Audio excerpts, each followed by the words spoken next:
welcome back. June 15th, National Lobster Day. Lobster, again, twice in 1 year. Although that dish was a specific dish. That was lobster Newburg. Yeah, we did that one about a month or two ago. Today's just Lobster Day, so you kind of can pick what you want. Now, I've yet in my life to take a whole lobster and stick them in a pot and put the lid on. I don't know. It's not, I don't think, something I can do. Maybe someday I'll get to that, I don't know. But, you know, a lot of these places where you can get lobster, they'll do it all for you. They'll cook it, steam it, whatever you want to do, and then just give you the lobster. So to me, that seems like a better thing. I'm an animal lover, so it's kind of, yeah, I eat them, you know, I eat cows and such.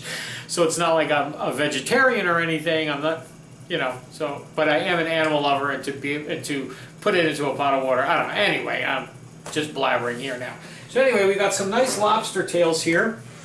And what we're going to do today, on a few shows, I've done dinner type items, and I've made risotto on the side without showing you the risotto, just telling you, oh, I'm going to serve this with some risotto. Like our prime rib show, I did a nice gorgonzola risotto that came out great and paired up fantastic with the prime rib. So today I'm going to do risotto, and I'm finally going to show you me doing risotto. We're going to do a lobster asparagus risotto. Got some nice flavors in this, some fresh tarragon, which seems to pair up in so many recipes with lobster. So we're doing that again today. We got all our stuff ready here. Let's get started on this one. This one is one that you got to babysit if you've never made risotto before. I've really gotten the knack of it. It was something I thought I could never do. I thought it was too hard in my mind. Then once I did it and got the hang of it and did it, it's like nothing now. It's like second nature. Alrighty? So something you got to babysit though. It takes a little time to cook this one. You can't rush this one. Be right back. Okay, for our lobster asparagus risotto today, we need 2 cups of chopped steamed asparagus, 4½ cups of chicken stock, 2 lobster tails, 2 tablespoons of olive oil, 2 cloves of garlic minced, a cup of arborio rice, ½ cup of dry marsala wine, some salt, some pepper, a tablespoon of fresh chopped tarragon, a tablespoon of fresh chopped parsley, the lemon zest of 1 lemon, and a tablespoon of butter. You'll also need ½ cup of Parmesan cheese. Okay, so let's get started today. I have my 4½ cups of chicken stock in a pot on a very low heat. It's just keeping it hot for me. As you can see, it's steaming, but it's not boiling. It's not a rolling boil. It's just hot chicken broth, because you need this to be hot as you add it to your rice as you're cooking it. You can't keep dumping in cold chicken stock and getting it hot and cold and hot and cold and hot and cold. It's not going to cook your rice effectively. So that's been sitting there, and that's all ready for me. What I'm going to do now is take my 2 lobster tails, and I'm going to put them into this stock, because I just kind of want to poach them. Okay? And the flavor of the lobster is going to incorporate into that broth also. The shells and all. Put the whole shebang in there. When the shells turn bright orange, that bright red lobster color, not this orange. When they get that bright red color, then you know they're done, because you're going to throw that lobster meat into your risotto later on anyway, so you don't want to overcook it in there and then now throw it in there. It'll be too rubbery, too chewy. So just till your shells are nice and red, and then we're going to take that back out. Okay? In the meantime, let's get started in here. We're going to take our 2 tablespoons of olive oil and put that into our pan and get that nice and hot, okay? Once your oil is nice and hot, you're going to take your shallots, two minced shallots. I mince them up really nice because I like them to really blend in with the rice. I don't like big chunks of the onion. I mean, you do it however you like, okay? And you're just going to saute these for a couple minutes just to get them nice and translucent, your onions, okay? Okay, and then you're going to add your 2 tablespoons, or your 2,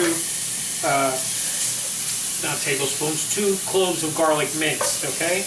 Because that you're only going to cook for about a minute. Once you've had that brown for a minute or 2, that added garlic, now you're going to take your rice, pour it right into your pan, and mix this with the onions and the garlic. You want to coat this rice with the olive oil that you had in here, okay? So just mix that up real good, and you're just going to toast this for just about a minute or two, okay? You want to toast the rice a little bit. Once that's toasted, it's just steps, that's all it is. Your half a cup of Marsala wine, okay? Put that in there, mix that in. You want to deglaze your pan, because remember the bits on the bottom is where all the flavor is, they say. Now, to me it's a little weird that I'm using Marsala wine. That's what, when I researched a bunch of different recipes, this one called for Marsala. Again, I always incorporate my own little twists and turns in it too. But it said Marsala wine, which I thought was strange, because usually I just use like white wine or something for my risotto. So I thought it kind of weird that it asked for Marsala wine specifically, but I want to try it because I want to see if that really makes a lot of difference in the flavor of this dish. So that's what we're doing today. Okay, so we're just deglazing that. Deglazed our pan, soaking all this nice rice up into the wine. It mostly evaporates out anyway, so it's not like you're going to get drunk off this or anything. Alrighty, and on to the next step. Our lobster tails are almost where we want them, color-wise. We want them a little brighter than that, okay? But we have to start adding our stock now to this. So a ladle at a time, you want to add to this. This is the babysitting part I was talking about with risotto, that it takes time to cook. You can't rush it. You can't, make it faster. It's just, it is what it is. Okay, so you add a ladle at a time, mix it, stir it together, and then let it sit. Just every couple minutes you're going to add, once all the liquid is evaporated from that first ladle, add another ladle. Let that evaporate, then another ladle. That's what you do, and you just keep taking your time. You stir it every now and then, but for the most part, you're letting it cook. Okay, you're letting this rice cook. It takes a while, about 20 minutes or so, to really get this rice to cook. So that's what we're going to do. We'll keep an eye on our tails, and we'll pull them as soon as they look like they're what we're looking for, that nice bright red. We'll pull those out of there, and we'll take the meat out of the shells and put it in a separate bowl, okay? So we're going to cook this down now, and we'll be right back. Well, in a little bit. We're coming along here. Our rice is cooking nicely. Now, I took the lobster meat out of the shells and cut it up into nice big pieces. It's not fully cooked all the way through. There are some parts that you can see that need a little bit more, but that's what we want because it's going to cook here in the end, finish cooking in here, so that way the meat will still be tender and not so rubbery and tough if you overcook it. I did take my shells though and put them back in the pot of stock just to really give more of that lobster flavor to our broth. So now, because I did that, I don't want pieces of shell just in case. So now what I'm doing is I'm just putting them through, when I add a little bit of stock at a time, I'm just putting it through a strainer to make sure that I don't get pieces of shell in my risotto, because that wouldn't be good. Alrighty, so I just wanted to come back and tell you that little tidbit that I added. So we're almost halfway done with cooking our risotto. Now make sure too, during the course of cooking your risotto, that you're tasting it, okay? So you just take it, a couple little grains, still chewy, has a little bit of crunch to it, so you know it's not ready, but you also want to check it for flavor. See if you need some salt, pepper. Tastes really good to me right now, so I'm not going to add any just yet. Okay? Be right back. Just when you get down to what you think is going to, you're almost done with your stock here, okay? Add that last little cup. The rice is just about perfect. It's almost al dente right now, which is exactly what you want. Still firmness to it. Add your lobster to that now. Add your asparagus to that now. After you add that last little bit of stock there, we still have a little bit left just in case we need to just make this a little creamier. Sometimes if you use up too much of your stock at the end here, you want your risotto to be creamy, not to be, stiff like mashed potatoes, So we're just going to add this in, but the creamy factor is going to come into play too with our Parmesan cheese and our butter, so we're going to add a little bit more to this right at the end, okay? But I just want to finish cooking this lobster, which it's almost cooked through completely anyway.